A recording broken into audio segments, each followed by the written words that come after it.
The Lost Generation.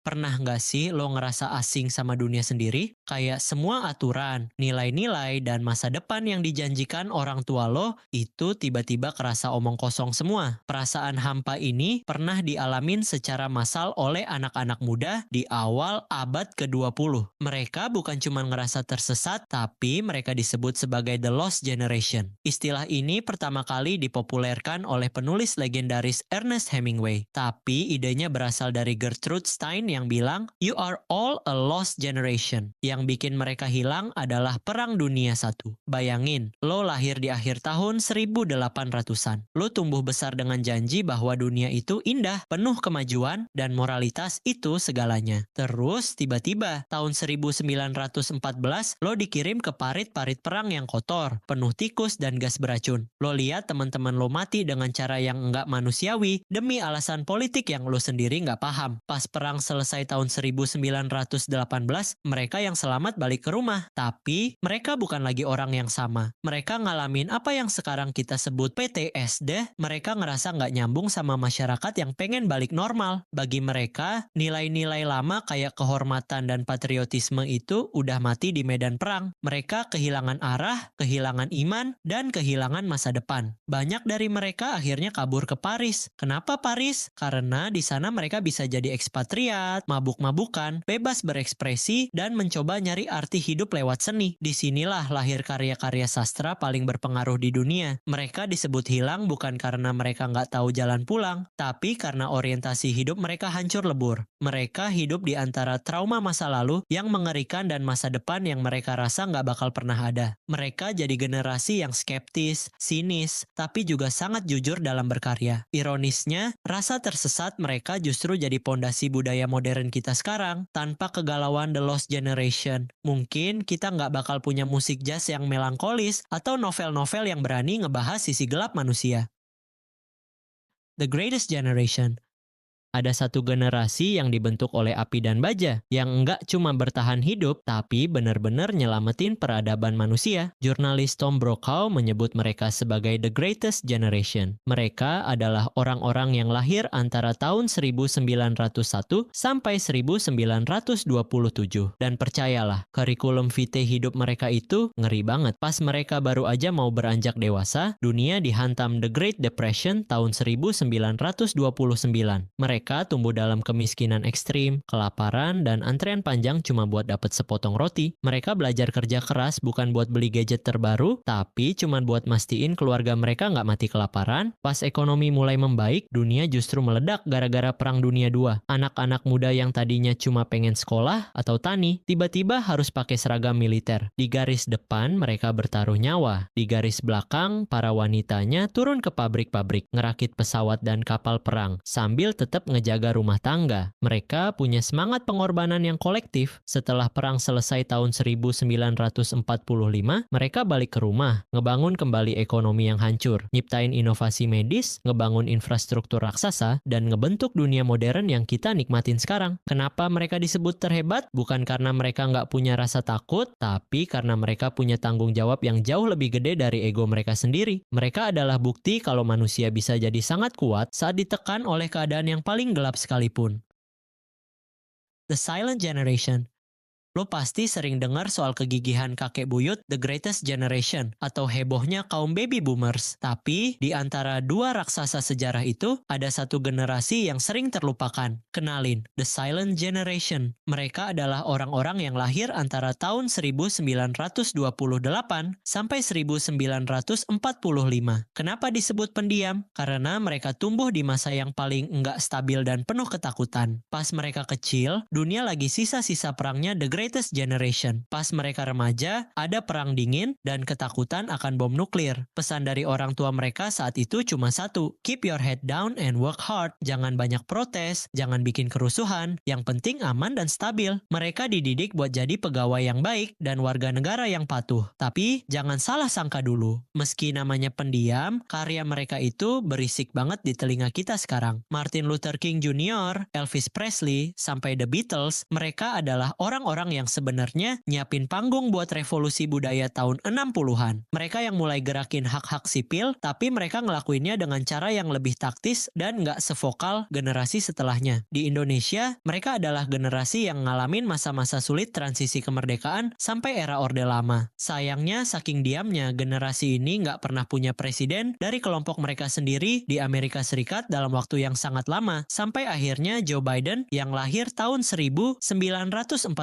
terpilih. Mereka adalah generasi yang setia sama sistem, pintar nabung, dan sangat menghargai privasi. Mereka ngebuktiin kalau lo nggak perlu teriak-teriak buat bikin perubahan besar. Terkadang, kerja keras dalam diam itu hasilnya jauh lebih awet dan berdampak.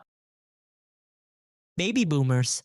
Lo pasti sering banget dengar kalimat sakti ini di internet. Oke boomer, kalimat yang dipakai anak muda buat ngebungkam orang tua yang ceramahnya kepanjangan. Tapi, kenapa generasi baby boomers ini sering banget jadi sasaran tembak Gen Z dan milenial? Katanya mereka yang bikin harga rumah jadi nggak masuk akal. Mereka yang ngerusak lingkungan. Tapi mereka juga yang paling sering ngatain anak muda lembek. Sebenarnya, baby boomers adalah orang-orang yang lahir antara tahun 1946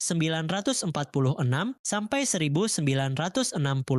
Namanya diambil dari fenomena baby boom atau ledakan kelahiran bayi. Jadi, pas Perang Dunia II kelar tahun 1945, para tentara pulang ke rumah, ketemu istri, ekonomi membaik, dan boom, angka kelahiran meledak drastis. Mereka tumbuh di era keajaiban ekonomi. Di zaman mereka muda, lulusan SMA aja bisa dapat kerjaan tetap, gaji lumayan, bisa beli rumah di usia 20-an, dan bisa ngehidupin keluarga cuma dengan satu sumber penghasilan. Pendidikan murah, tanah masih luas. Waktu muda, boomers ini sebenarnya adalah generasi paling rebel dan berisik dalam sejarah. Mereka lah kaum hippies yang gondrong, yang turun ke jalan nolak perang Vietnam, yang neriakin make love, not war, dan yang bikin festival musik Woodstock jadi legenda. Mereka itu agen perubahan hak sipil dan feminisme di tahun 60-an dan 70-an. Ironisnya, pas mereka makin tua dan mulai mapan, banyak dari si mantan rebel ini berubah jadi kaum konservatif yang megang posisi penting di pemerintahan dan perusahaan raksasa. Sekarang mereka adalah generasi yang memegang persentase kekayaan paling besar di dunia. Inilah sumber konfliknya. Mereka ngelihat anak muda sekarang susah beli rumah, padahal realitanya gaji kita naik dikit, tapi harga rumah naiknya ribuan persen dibanding zaman mereka. Rumus kerja keras mereka udah nggak seefektif dulu karena sistemnya udah berubah. Tapi di balik gesekan itu, kita harus akuin kalau boomers adalah generasi pekerja keras yang tahan banting. Gen X. Lo sadar nggak sih kalau lagi ada perang komentar di internet antara boomers yang marah-marah dan Gen Z yang sensitif, ada satu kelompok manusia yang cuma duduk di pojokan, nyeruput kopi, sambil ngeliatin kekacauan itu dengan tatapan datar? Kenalin, ini dia Generation X, lahir antara tahun 1965 sampai 1980. Gen X ini populasinya emang paling sedikit dibanding boomers atau milenial. Makanya, mereka sering disebut the forgotten generation. Tapi jangan salah, justru karena sering dicuekin, inilah mental baja mereka kebentuk. Masa kecil mereka itu beda banget sama kita. Mereka dapat julukan latchkey kids atau anak-anak berkalung kunci. Karena di era mereka, angka perceraian orang tua lagi tinggi-tingginya dan ibu-ibu mulai banyak yang kerja kantoran. Jadi, anak Gen X ini biasa pulang sekolah ke rumah kosong, buka pintu sendiri, masak mie instan sendiri, dan ngerjain PR tanpa diawasin siapapun sampai orang tuanya pulang malam. Akibatnya, mereka jadi generasi paling mandiri dan skeptis. Mereka nggak percaya sama janji manis pemerintah atau perusahaan karena mereka tumbuh ngelihat banyak skandal politik dan krisis ekonomi. Mereka nggak butuh validasi atau like di medsos buat ngerasa berharga. Mereka ngalamin masa kecil analog main kelereng, dengerin kaset pita, MTV, tapi masa dewasanya digital internet, smartphone. Jadi, Gen X ini adalah satu-satunya generasi yang bisa ngobrol nyambung sama boomers soal kerja keras, tapi juga ngerti teknologi kayak milenial. Tapi di tahun 2026 ini, nasib mereka agak tragis. Mereka sekarang jadi the sandwich generation. Mereka kejepit, di satu sisi harus ngurusin orang tua boomers yang mulai sakit-sakitan, di sisi lain harus ngebiayain anak Gen Z yang biaya hidupnya makin mahal. Beban pundak mereka itu gila banget. Gen X ini ibarat karakter anti-hero di film. Mereka cool, sinis, gayanya grunge abis, dan punya mentalitas work hard, play hard yang sebenarnya. Millennials?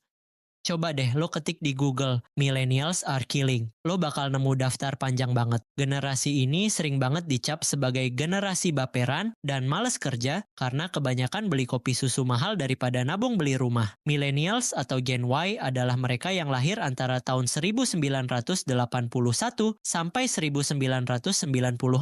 Mereka ini generasi yang posisinya tanggung banget. Mereka cukup tua buat inget gimana rasanya hidup tanpa internet, nungguin kartun minggu pagi, tapi mereka cukup muda buat langsung jago pas smartphone dan media sosial pertama kali meledak. Masalah utamanya adalah mereka masuk dunia kerja di waktu yang sial banget. Pas mereka lulus kuliah dengan penuh harapan, dunia dihantam krisis finansial 2008. Lapangan kerja hilang, gaji mampet, tapi biaya hidup dan utang kuliah meroket. Di Indonesia, mereka adalah saksi mata kerusuhan 1998 dan tumbuh di era transisi demokrasi yang kacau. Jadi, kalau mereka susah beli rumah, itu bukan cuma karena kebanyakan ngopi, tapi karena harga properti naik gila-gilaan, sementara gaji mereka jalan di tempat. Akibatnya, mereka mengubah definisi sukses. Kalau boomers bangga punya aset fisik, millennials lebih milih pengalaman. Mending traveling, nonton konser, atau staycation daripada nyicil rumah yang lokasinya di ujung dunia. Jurnalis Anne Helen Peterson bahkan nyebut mereka sebagai the burnout generation. Mereka dididik dengan mentalitas harus sukses dan produktif, sampai akhirnya mereka capek mental secara massal. Di tahun 2026 ini, millennials udah jadi bapak-bapak dan ibu-ibu. Dan uniknya, gaya parenting mereka beda banget. Mereka trauma dibentak-bentak orang tua zaman dulu, jadi mereka nerapin gentle parenting ke anak-anak mereka. Mereka berusaha mutusin rantai trauma antar generasi, walaupun sering dibilang terlalu lembek sama orang tua mereka sendiri. Merekalah yang pertama kali ngerasain dampak buruk media sosial, cyberbullying, dan kecanduan HP sebelum ada aturannya. Mereka korban supaya Gen Z bisa lebih sadar mental health.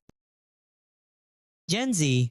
Kalau lo buka medsos hari ini, pasti isinya penuh sama drama Gen Z. Dikit-dikit healing, burnout, kena mental. Makanya, banyak kakak-kakak senior mereka yang nyebut mereka sebagai generasi strawberry. Luarnya cakep, estetik, kreatif. Tapi pas ditekan dikit lembek. Gen Z atau Zoomers adalah mereka yang lahir antara tahun 1997 sampai 2012. Di tahun 2026 ini, yang paling tua umurnya udah mau 30 tahun. Mereka udah masuk dunia kerja dan mereka lagi mengacak-acak aturan main di kantor. Kalau milenial dulu punya prinsip, gue benci kerjaan gue, tapi gue butuh duit, jadi gue bakal lembur sambil nangis. Gen Z punya prinsip beda, gaji gue UMR, ya kerjanya seharga UMR dong. Mereka nggak takut dipecat, mereka nggak takut nganggur, karena bagi mereka, kesehatan mental itu harga mati. Mereka lahir udah megang smartphone, tapi masa remaja mereka dihajar habis-habisan sama pandemi COVID-19. Di usia emas buat sosialisasi, mereka dikurung di kamar, sekolah lewat Zoom, dan ngeliat dunia berantakan. Mereka ngeliat kakak milenial mereka kerja keras sebagai kuda, tapi tetap nggak bisa beli rumah. Dari situlah mereka belajar, buat apa ikutin aturan lama kalau hasilnya nol. Makanya, Gen Z ini punya dua sisi mata uang yang ekstrim. Di satu sisi, mereka adalah aktivis paling savage. Mereka berani ngelawan ketidakadilan, isu lingkungan, pelecehan seksual, sampai aturan kantor yang toksik langsung di depan muka bosnya atau diviralin di TikTok. Mereka nggak punya filter basa-basi kayak generasi sebelumnya. Humor mereka pun absurd dan nihilistik karena mereka ngetawain dunia yang menurut mereka udah aneh. Di sisi lain, ketergantungan mereka sama validasi digital itu nyata. Mereka ngalamin krisis identitas paling parah karena tiap detik dibandingin sama kehidupan orang lain di Instagram. Rentang atensi mereka juga anjlok gara-gara konten video pendek, bikin mereka susah fokus buat hal-hal yang butuh proses panjang. Tapi di tahun 2026 ini, kita harus akuin satu hal. Gen Z adalah the cycle breakers. Merekalah yang maksa perusahaan buat mikirin work-life balance. Merekalah yang bikin terapi psikolog jadi hal yang normal dan nggak tabu lagi. Merekalah yang ngajarin kita kalau sukses itu nggak harus jadi CEO, tapi bisa hidup tenang dengan hobi yang dibayar. Gen Alpha. Selamat datang di era Generation Alpha. Mereka adalah anak-anak yang lahir antara tahun 2010 sampai 2025. Di tahun 2026 ini, yang paling tua baru aja masuk SMA dan yang paling muda masih belajar jalan. Tapi jangan remehin mereka, karena Mark McCrindle, sosiolog, memprediksi kalau mereka bakal jadi generasi paling kaya, paling terdidik, dan paling teknologis dalam sejarah manusia. Orang tua mereka kebanyakan adalah adalah millennials. Ingat kan kalau millennials itu generasi yang trauma dibentak-bentak, makanya mereka nerapin pola asuh yang super lembut dan demokratis ke anak-anak alpha ini. Alpha sering disebut mini millennials karena mereka dididik buat kritis sejak dini. Tapi julukan paling nempel buat mereka adalah iPad Kids. Gen alpha ini lahir pas iPad udah ada di ruang bersalin. Mereka nggak kenal dunia tanpa internet. Bagi mereka, wifi mati itu sama kayak oksigen habis. Batas antara dunia nyata dan maya buat mereka itu udah lebur. Mereka main Roblox bukan cuma main game, tapi nongkrong, belanja, dan bersosialisasi di sana. Ada juga sisi gelapnya, tahu Sephora Kids, bocah-bocah alpha yang nyerbu toko kosmetik mahal, ngancurin tester, dan minta skincare anti-aging. Padahal umurnya masih 9 tahun. Itu dampak dari mereka terekspos konten dewasa terlalu dini di TikTok. Mereka ngalamin krisis kedewasaan dini. Mereka kehilangan masa kecil yang polos karena algoritma medsos maksa mereka buat cepet gede. Banyak ahli bilang kalau alpha ini adalah eksperimen global terbesar. Mereka tumbuh pas pandemi COVID-19 lagi ganas-ganasnya, bikin kemampuan sosial tetap muka mereka agak kaku. Gimana menurut kalian tentang video hari ini? Tulis pendapat kalian di kolom komentar ya. Jangan lupa tekan tombol like, subscribe, dan nyalakan loncengnya supaya nggak ketinggalan konten baru lainnya.